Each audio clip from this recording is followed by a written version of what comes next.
राहुल हमारी कॉलोनी में रहने वाला शर्मा आंटी का एकलौता बेटा।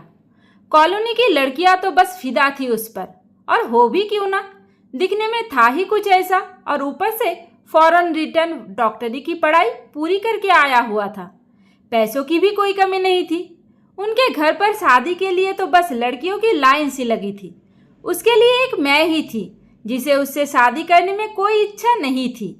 इसलिए नहीं कि मुझे उसमें दिलचस्पी नहीं थी, बल्कि इसलिए कि मुझे पता था कि वो मेरा कभी भी नहीं हो सकता, या यूँ कहूँ कि वो मेरे बारे में कभी सपने में भी नहीं सोच सकता। और इन सब के पीछे कि बस एक ही वजह थी, मेरा सांवला रंग। आंखें बड़ी बड़ी, सीधे लंबे बाल, पर बस एक ही दाग था, वो था मेरा सांवला रंग। और सोचने वाली बात ये थी कि डॉक्टर राहुल मुझे क्यों पसंद करेगा। देखा जाए तो बाकी सारी लड़कियां दिखने में मुझसे कई ज़्यादा सुंदर, पढ़ी लिखी और अमीर थी, और मैं एक सामान्य परिवार से। एक दिन मुझे कुछ ठीक नहीं लग रहा था। माँ ने कहा, चलो डॉक्टर को दिखा कर आते हैं। मैं तैयार हुई और माँ मुझे राहुल के क्लिनिक पर ले आई।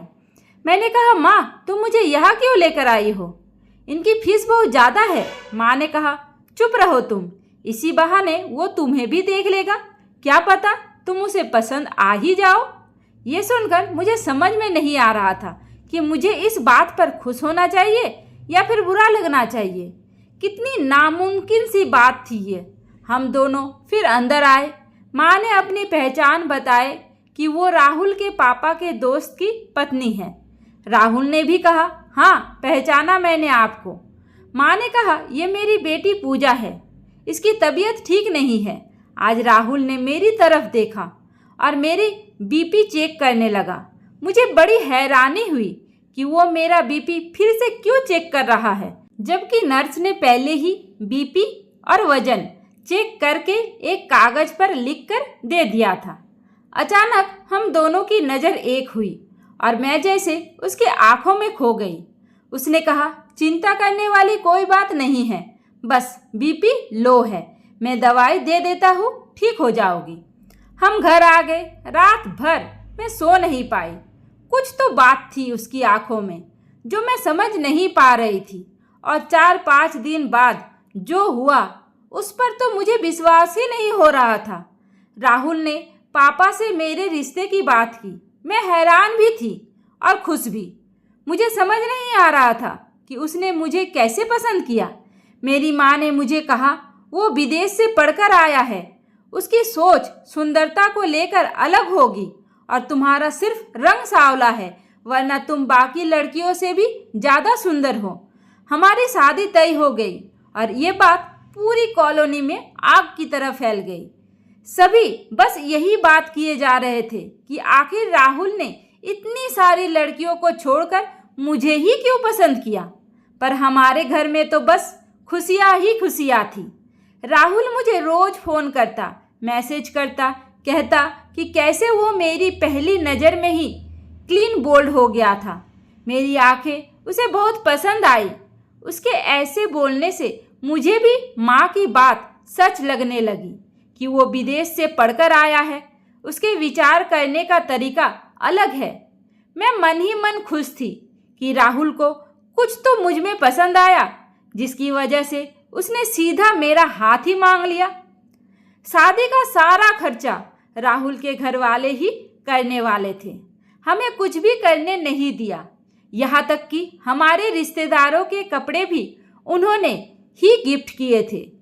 मेरा शादी का जोड़ा और बाकी के कपड़े तो डिजाइनर थे, जिनकी कीमत लाखों में थी। सोना तो इतना चढ़ाया जितना हमने कभी सोचा या देखा नहीं होगा। हमारी शादी हो गई। स्टेज पर राहुल की मौसी की लड़की आई और उसके कानों में धीरे से कहने लगी कि भाई तुम्हारी चॉइस को क्या हो गया है? तुम्हारी चॉइस तो बड़ी क्लासी रहा करती थी। फिर अब मुझे वो सब सुनकर बड़ा बुरा लगा। मुझे रोना आ गया। राहुल ने उसे फटकारा और स्टेज से नीचे उतार दिया, लेकिन मेरा रोना बंद नहीं हुआ। मेरी वजह से राहुल को सुनना पड़ा। शादी हुई और मैं राहुल के घर पहुंची, और उसे घर तो कहा ही नहीं जा सकता था, वो तो महल था। वह पहुंचने पर मुझे राहुल के कमरे में बिठा दिया गया। थोड़ी देर में राहुल कमरे में आया।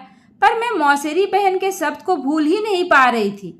राहुल ने मेरी तरफ देखा और कहा, तुम अभी तक वही सब कुछ सोच रही हो? मैं उसकी तरफ देखे ही जा रही थी। वो बोला, ऐसे क्यों देख रही हो? यही तो सच्चा प्यार होता है, बिना बताए अपने साथी के मन की बात को जान लेना। मैं आज खुद को बहुत ही खुशनसीब समझे जा रही थी। उसने कहा, और तुम चिंता मत करो, मैं तुम्हें इससे भी बाहर निकाल लूँगा। आज मेडिकल ने कितनी तरक्की कर ली है, कितने उपाय हैं जो किए जा सकते हैं। कुछ इंजेक्शन से ही तुम्हारा रंग साफ हो जाएगा, चेहरा खिल उठेगा। तुम मुझे ऐसे ही अच्छी लगती हो, पर तुम्हारी आंखों में मैं आंसू नहीं देख सकता। इसलिए मैंने सोचा है कि गोरा करने वाले इंजेक्शन की मदद से तुम्हें और सुंदर बनाया जाए। सच में ऐसा हो सकता है? बिल्कुल हो सकता है, और हम तो कल से ही ट्रीटमेंट शुरू कर देंगे। मैं मन ही मन बहुत खुश होने लगी और सोचने लगी कि अब बाकी लड़कियों की तरह मैं भी सुंदर दिखूंगी। अब मैं हसीन सपने सजाने लगी थी। राहुल भले ही एनआरआई था, पर उसके विचार व्यवहार से ऐसा बिल्कुल भी नहीं लगता था। उसका स्वभाव और रहन सहन एकदम सामान्य इंसान की तरह था। दूसरे दिन राहुल ने कहा कि उसके डॉक्टर से बात हो गई है और वो आज रात से ही इंजेक्शन देना शुरू कर देगा और 10 दिन में ही मुझे फर्क दिखने लगेगा। मैं खुद को आईने में देख ही रही थी कि उसने राहुल आया और उसने मेरा हाथ पकड़कर कहा, तुम मुझे वचन दो कि तुम इस ट्रीटमेंट के बारे में किसी को भी नहीं कहोगी। मैं नहीं चाहता कि लोग इस बात को लेकर तरह तरह की बातें बनाएं। उस रात राहुल ने मुझे पहला इंजेक्शन दिया और मुझे नींद लग गई। सुबह उठी तो मेरे पेट में बहुत दर्द हो रहा था। जब मैंने राहुल को बताया तो उसने कहा कि कभी कभी किसी चीज़ का साइड इफेक्ट हो जाता है, चिंता करने वाली कोई बात नहीं है, ठीक हो जाएगा, थोड़ा सहन कर लो। मैं कुछ नहीं बोली। दूसरे दिन फिर राहुल ने मुझे इंजेक्शन दिया। मुझे गहरी नींद आ गई और सुबह उठी तो दर्द असहनीय था, पर मैं किसी को बता भी तो नहीं सकती थी। राहुल मेरा ट्रीटमेंट सबसे छुपा कर जो कर रहा था। आज रात फिर से इंजेक्शन लेने की ना तो मुझ में ताकत थी और ना ही हिम्मत। मैंने सोचा कि अगर एक दिन इंजेक्शन ले ही लिया तो कुछ ज़्यादा फर्क नहीं पड़ेगा, राहुल को बुरा ना लगे, इसलिए मैंने वो इंजेक्शन बदल दिया और उसकी जगह ताकत का इंजेक्शन रख दिया। राहुल ने मुझे इंजेक्शन लगा दिया और मैंने आंखें बंद करके सोने का नाटक किया। उसे लगा कि मैं गहरी नींद में सो रही हूँ। उसके बाद जो उसने मेरे साथ किया, उससे मेरे शरीर पर रोंगटे खड़े हो गए। ऐसा कोई किसी दुश्मन के साथ भी नहीं करेगा जो राहुल मेरे साथ पत्नी होने के बावजूद कर रहा था। मैं झट से उठकर बैठ गई और राहुल के चेहरे का रंग ही उड़ गया था। वो हैरान होकर बोला, तुम अभी तक सोए नहीं? मैंने गुस्से में पूछा, ये क्या कर रहे थे? राहुल, तुम मेरे साथ? और क्यों?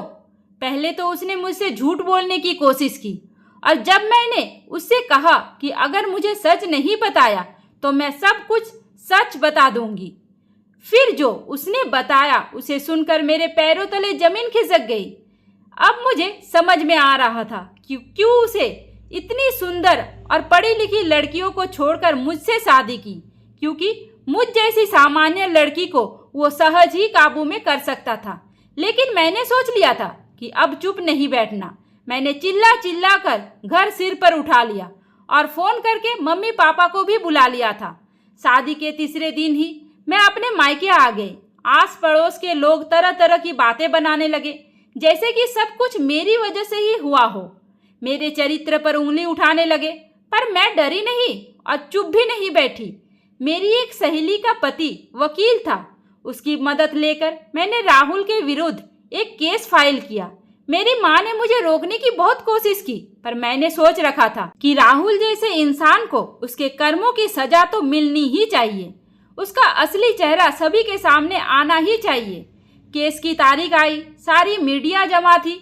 वहाँ मैंने कोर्ट में राहुल की सारी हरकत बताई। दरअसल राहुल पहले से ही शादीशुदा था। उसने विदेश में ही एक लड़की से शादी कर ली थी और वो उससे बहुत प्यार भी करता था, लेकिन वो लड़की माँ नहीं बनना चाहती थी, जिससे कि उसके शरीर पर कोई फर्क पड़े, और राहुल चाहता था कि उन दोनों का बच्चा इस दुनिया में आए। इसके लिए उसने मेरा इस्तेमाल किया और जानबूझकर मुझ जैसी गरीब और सावली लड़की से शादी की। उसे उन दोनों का बच्चा मेरे गर्भ में बढ़ाना था। वो बच्चा पैदा होते ही बच्चे को लेकर मुझे तलाक देकर अपनी पत्नी के पास चला जाने वाला था। अपने देश में सरोगेसी इनलीगल होने के कारण और मेरी रजामंदी के बिना वो मेरे गर्भ में अपना बच्चा कैसे रख सकता था। इसलिए उसने झूठ कहकर कि वो मुझे गोरे होने का इंजेक्शन दे रहा है, मुझे इंजेक्शन देकर बेहोश करके मेरा चेकअप करता था। जिस रात को मैंने इंजेक्शन बदल दिया था, उस रात को IVF के द्वारा मेरे गर्भ में अपना बच्चा इम्प्लांट करने वाला था। उसकी पत्नी को अगर बच्चा नहीं चाहिए था या फिर उसका शरीर खराब नहीं करना था, पर इसका मतलब तो ये नहीं कि उन दोनों को मेरी जिंदगी बर्बाद करने का हक था। मेरे वकील ने राहुल के खिलाफ ठोस सबूत पेश किए और उसे योग्य शिक्षा भी हुई। जो लोग पहले मेरे चरित्र पर उंगली उठा रहे थे, वही लोग आज राहुल के घर वालों के नाम रख रहे थे। मेरा और राहुल का तलाक हो गया। मैं आज अकेली थी, पर मेरी किस्मत मेरे साथ थी, या यूं कहे कि भगवान ने ही उस रात मुझे बुद्धि दी थी और मैंने इंजेक्शन बदल दिया। ये कहानी हमें यही सीख देती है कि सभी माता पिता को अपनी बेटी के लिए अमीर लड़का ढूंढने की जगह चाहे लड़का गरीब हो पर संस्कारी लड़का देखें, क्योंकि अगर 2 टाइम का खाना और सम्मान मिले तो कोई भी लड़की सुख में शांति में रह पाएगी। लेकिन अगर इंसान ही खराब है तो वो कभी भी सुखी नहीं रह सकती। दोस्तों, पूजा ने ये कदम इसलिए उठाया ताकि आगे से कोई भी लड़के की गलती के कारण लड़की की बलि ना चढ़े। दोस्तों, ये कहानी आपको कैसी लगी मुझे कमेंट करके ज़रूर बताइए। उम्मीद करती हूँ आपको हमारी कहानी पसंद आई होगी। कहानी पसंद आई है तो वीडियो को लाइक करें, चैनल पर नए हैं तो चैनल को सब्सक्राइब करें और हाँ, नोटिफिकेशन बेल को ज़रूर दबाएं ताकि अगली अपडेट सबसे पहले आपको मिले। धन्यवाद।